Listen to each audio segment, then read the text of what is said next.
Assalamualaikum warahmatullahi wabarakatuh. Selamat bergabung dalam program kajian bulan suci Ramadan. Hari ini hari kelima di bulan suci Ramadan ini. Kita akan membahas keutamaan membaca Al-Quran dan jenis-jenisnya. Segala puji bagi Allah Ta'ala yang menyuruh manusia menuju pintunya, yang memberi taufik kepada siapa saja yang dia kehendaki untuk mengikuti kebenarannya. Dia telah melimpahkan nikmat dengan menurunkan kitabnya, yang di dalamnya terdapat ayat-ayat yang muhkam dan ayat-ayat yang mutasyabih. Adapun orang-orang yang di dalam hatinya terdapat penyimpangan, maka mereka mengikuti ayat-ayat yang mutasyabih darinya. Sedangkan orang-orang yang mendalam ilmunya berkata, kami beriman kepadanya. Aku memuji Allah Subhanahu wa Ta'ala atas petunjuknya dan atas kemudahan sebab-sebabnya. Semoga Allah mencurahkan salawat dan salam kepada Rasulullah sallallahu alaihi wasallam, keluarga beliau, para sahabat beliau dan siapa saja yang mengikuti mereka sampai hari kiamat. Semoga Allah Subhanahu wa Ta'ala melimpahkan salam dengan sempurna. Wahai saudara-saudaraku, Allah Ta'ala berfirman, Innal ladina yatluna kitaballahi wa aqamus salata wa anfaqu mimma razaqnahum sirran wa alaniyatan yarjuna tijaratan lan tabur. Liwaffiyahum ujurahum wa yazidahum min fadlih innahu ghafurun syakur. Sungguhnya orang-orang yang selalu membaca kitab Allah, mendirikan salat dan menginfakkan sebagian rezeki yang kami anugerahkan kepada mereka secara sembunyi-sembunyi dan terang-terangan. Mereka mengharapkan perdagangan yang tidak akan merugi, agar Allah menyempurnakan kepada mereka pahala mereka dan menambah bagi mereka dari karunia-Nya. Sungguhnya Dia Maha Pengampun lagi Maha Mensyukuri. Membaca Al-Quran terbagi menjadi dua jenis. Pertama, tilawah hukmiyah, yaitu membenarkan berita-berita yang disampaikan Al-Quran dan melaksanakan hukum-hukumnya dengan mengerjakan perintah-perintahnya serta menjauhi larangan-larangannya. Yang kedua, tilawah lafziyah, yaitu membaca Al-Quran secara lisan. Banyak nas yang menjelaskan keutamaannya, baik terkait Al-Quran secara keseluruhan maupun surah-surah atau ayat-ayat tertentu darinya. Dalam Sahih Al-Bukhari dari Utsman bin Affan radhiyallahu anhu bahwa Rasulullah sallallahu alaihi wasallam bersabda, "Khairukum man ta'allama al-Qur'ana wa 'allamah." Sebaik-baik kalian adalah orang yang mempelajari Al-Quran dan mengajarkannya. Dan dalam Sahih Bukhari dan Muslim dari Aisyah radhiyallahu anha bahwa Nabi sallallahu alaihi wasallam bersabda, "Al-mahiru bil Quran ma'as safarah al-kiram al-bararah, wallati yaqra'uhu wa yata'ta'u fihi wa huwa alaihi syaq lahu ajaron." Orang yang mahir membaca Al-Quran akan bersama para malaikat yang mulia lagi taat. Sedangkan orang yang membaca Al-Quran dengan terbata-bata dan merasa berat melakukannya, maka baginya dua pahala. Dua pahala tersebut, satu pahala karena bacaannya dan satu pahala karena kesulitan yang ia alami saat membacanya. Rasulullah SAW bersabda, "Mathalul mu'min allati yaqra'ul Qur'an, mathalul utrujjah, rihwa thayyib wa ta'muha thayyib. Wa mathalul mu'min alladzi la yaqra'ul Qur'an, mathalul tamrah, la riha laha wa ta'muha hulu." La riha laha wa ta'muha hulu. Perumpamaan orang mukmin yang membaca Al-Quran seperti buah utrujjah, aromanya harum dan rasanya lezat. Dan perumpamaan yang orang mukmin yang tidak membaca Al-Quran seperti buah kurma, tidak memiliki aroma tetapi rasanya manis. Dalam Sahih Muslim dari Abu Umamah radhiyallahu anhu, Nabi sallallahu alaihi wasallam bersabda. Dalam Sahih Muslim dari Abu Umamah radhiyallahu anhu, Nabi sallallahu alaihi wasallam bersabda, "Iqra'ul Qur'an fa innahu ya'ti yaumal qiyamati syafi'an li ashabihi." Bacalah Al-Quran, karena sungguhnya ia akan datang pada hari kiamat sebagai pemberi syafaat bagi para pembacanya. Dan dalam Sahih Muslim pula dari Uqbah bin Amir radhiyallahu anhu, Rasulullah sallallahu alaihi wasallam bersabda, Afala yaqdu ahadukum ilal masjidi fayata'allam aw fayaqra ayataini min kitabillah aw fayaqra ayataini min kitabillahi azza wa jalla khairul lahu min naqtain wa thalathun khairun lahu min thalath wa arba'un khairun lahu min arba' wa min a'dadihinna minal ibil. Tidakkah salah seorang dari kalian pergi ke masjid lalu mempelajari atau membaca 2 ayat dari kitab Allah azza wa jalla, itu lebih baik baginya daripada 2 ekor unta. 3 ayat lebih baik baginya daripada 3 ekor unta. 4 ayat lebih baik baginya daripada 4 ayat lebih baik baginya daripada 4 ekor unta, dan demikian seterusnya dari jumlah unta tersebut. Dalam Sahih Muslim juga dari Abu Hurairah radhiyallahu anhu, Rasulullah sallallahu alaihi wasallam bersabda, "Majtama'a qaumun fi baitin min buyutillahi yasluna kitaballahi wa yatadarasunahu bainahum illa nazalat alaihimus sakinah wa ghasyiyatuhumur rahmah wa hafathumul malaikah wa dzakarahumullahu fi man indah." Tidakkah suatu kaum berkumpul di suatu rumah Allah? Tidakkah suatu kaum berkumpul di salah satu rumah Allah, membaca kitab Allah dan saling mempelajarinya di antara mereka, melainkan akan turun kepada mereka ketenangan. Mereka diliputi rahmat, dikelilingi oleh para malaikat, dan Allah menyebut-nyebut mereka di hadapan makhluk yang ada di sisinya. Beliau sallallahu alaihi wasallam juga bersabda, "Ta'ahadul Qur'an, fawalladhi nafsi biyadihi lahu ashaddu tafallutan minal ibil fi uquliha." Teruslah mengulang Al-Quran, demi zat yang jiwaku berada di tangannya, sungguh ia lebih cepat hilang daripada unta dari ikatannya. Muttafaq alaih.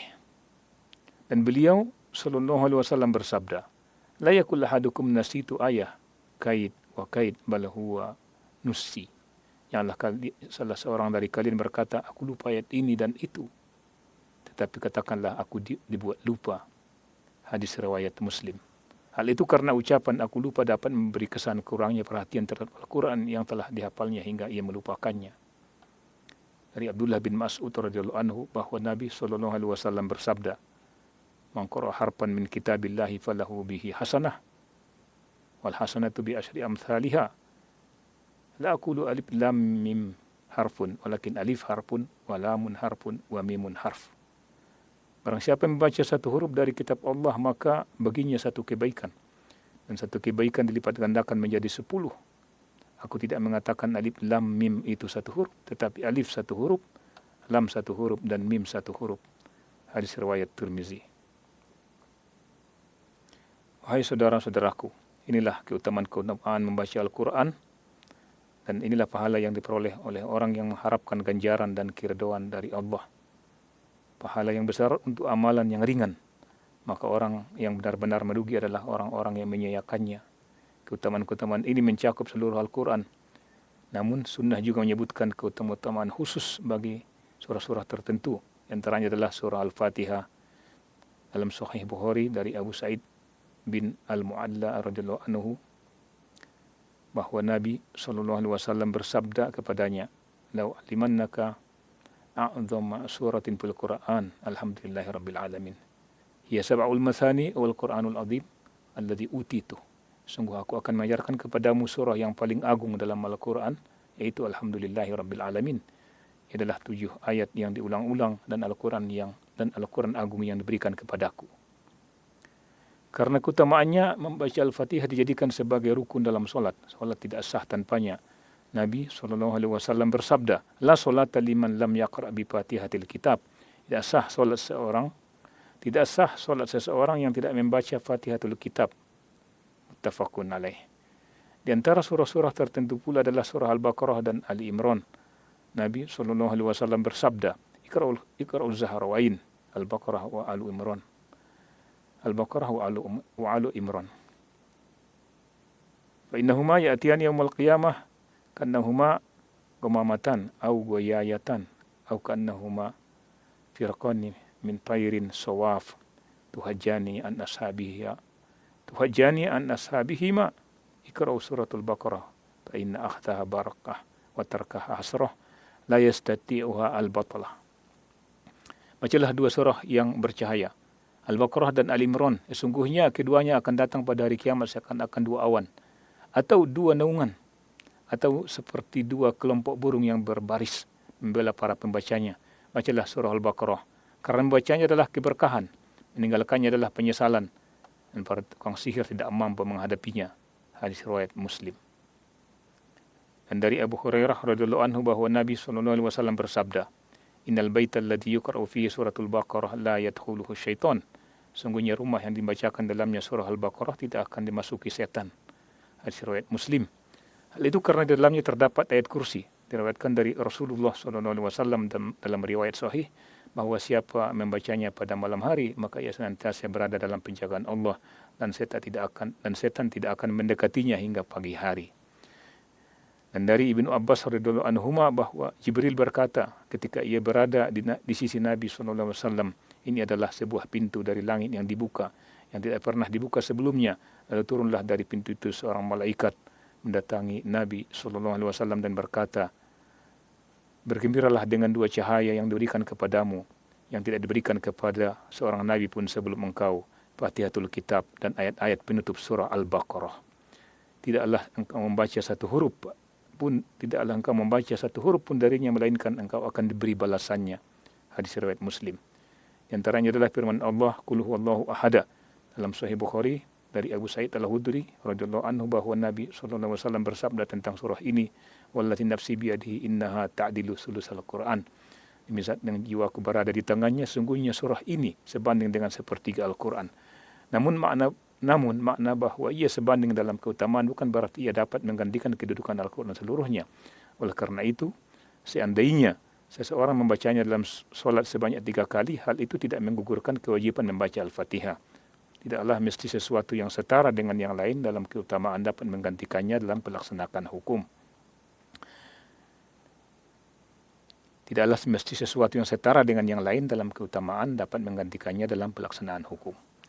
Di antara juga adalah 2 surah perlindungan, yaitu Al-Mu'awwidzatain dari Uqbah bin Amir radhiyallahu anhu bahwa Nabi SAW bersabda, Alam tara ayatin unsilat al-laila lam yura mislahunna qul a'udzu birabbil falaq qul a'udzu birabbil falaq qul a'udzu birabbin nas. Alam tara ayatin unsilat al-laila lam yura mislahunna qul a'udzu birabbil falaq qul a'udzu birabbin nas. Tidakkah engkau melihat ayat-ayat yang diturunkan malam ini yang tidak pernah ada bandingannya sebelumnya, yaitu Qul a'udzu birabbil falaq dan Qul a'udzu birabbin nas. Hadis riwayat Muslim. Maka bersungguh-sungguhlah wahai saudara-saudaraku dalam memperbanyak membaca Al-Quran yang penuh berkah, terlebih lagi pada bulan ini, bulan yang di dalamnya Al-Quran diturunkan. Karena memperbanyak bacaan Al-Quran pada bulan ini memiliki keistimewaan tersendiri. Jibril alaihissalam senantiasa menyimak bacaan Al-Quran Nabi SAW pada setiap bulan Ramadan. Jibril alaihissalam senantiasa menyimak bacaan Al-Quran Nabi SAW pada setiap bulan Ramadan 1 kali ketika tiba tahun wafatnya beliau SAW. Jibril menyimaknya sebanyak 2 kali sebagai bentuk peneguhan dan penguatan.